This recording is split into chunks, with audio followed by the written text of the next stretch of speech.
In 1991, Michael Jackson made a phone call that would create one of the most misunderstood friendships in entertainment history. On the other end of that line was a 10-year-old boy who had just become the biggest child star in the world. His name was Macaulay Culkin. But what happened between these two wasn't what the tabloids wanted you to believe. Because years later, after Michael's death, Macaulay would reveal something Michael whispered to him during their very first conversation. Something that would explain why their friendship survived when so many others didn't, and why, to this day, Macaulay defends Michael with a ferocity that makes most interviewers uncomfortable. What Michael told him that day would change how Macaulay viewed fame, childhood, and trust forever. Here's what most people don't know. Michael Jackson didn't call Macaulay Culkin because he wanted to meet a famous kid. He called because he saw something in Macaulay's eyes during a Home Alone interview that terrified him. Michael had been watching television at Neverland Ranch when Macaulay appeared on a talk show, and according to people who were in the room, Michael suddenly went quiet. Then he said something that confused everyone around him.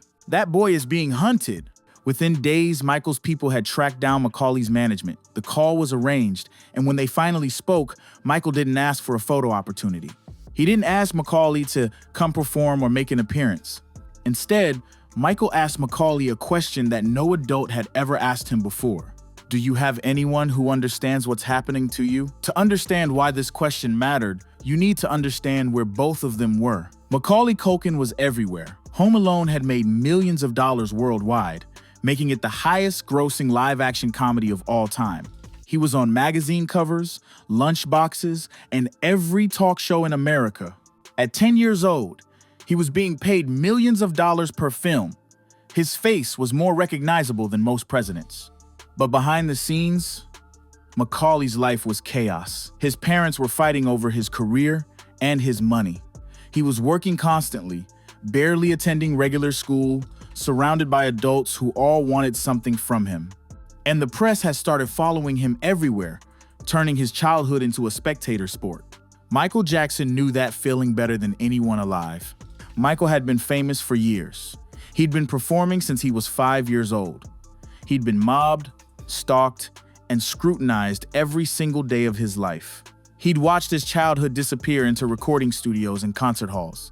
And he'd seen what fame did to child performers because he'd lived it himself.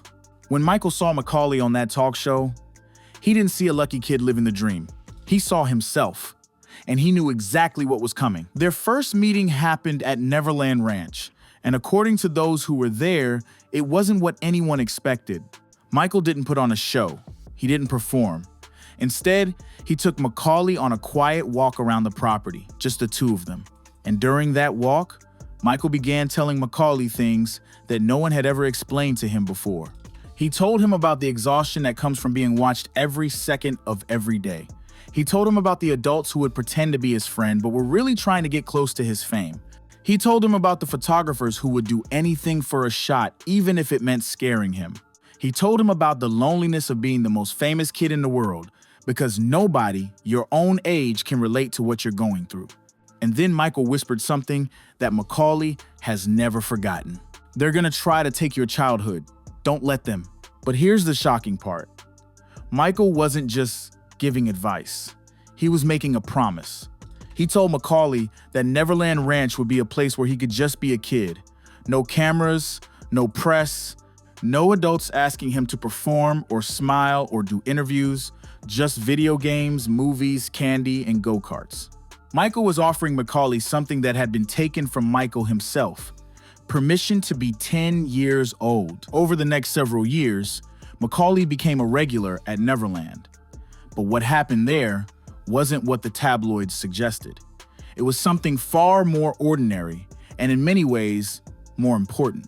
They played video games, they watched movies, they ate pizza and junk food. They stayed up late talking about nothing in particular. Michael would let Macaulay drive the golf carts around the property. They'd have water balloon fights. They'd prank call people. According to Macaulay, Michael was like a big brother who understood him in ways his actual family didn't, because Michael knew what it felt like to have your childhood sold off piece by piece. He knew what it felt like to have adults fighting over your money while you're just trying to figure out who you are. But there was something else happening during those visits, something Macaulay wouldn't fully understand until he was older. Michael was teaching him how to protect himself. He taught Macaulay how to spot the people who were using him. He taught him how to recognize when adults were lying to him about business deals. He taught him the warning signs of exploitation. Michael had learned all of this the hard way, through decades of being taken advantage of by managers, lawyers, and even family members. And Macaulay listened. Because unlike the thousands of adults giving him advice, Michael had actually lived it. But here's where the story takes a turn that most people don't know about.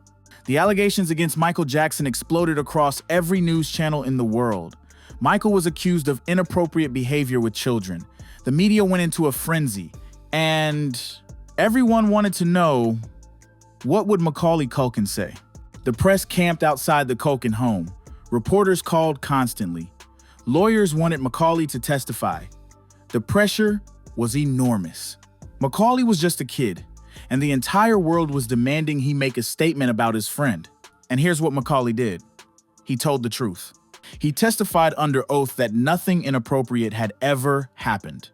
He stated clearly and firmly that Michael had never done anything wrong, never made him uncomfortable, never crossed any lines.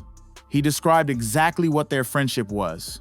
Two people who understood what it was like to be famous children in a world that wanted to consume them. But what the public didn't know at the time was what Michael had told Macaulay before he testified.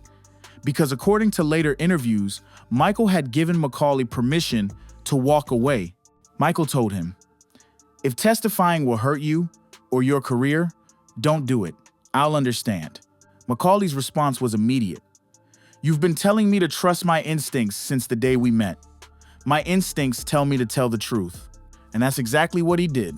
The years after were brutal for Michael Jackson. His reputation was shattered.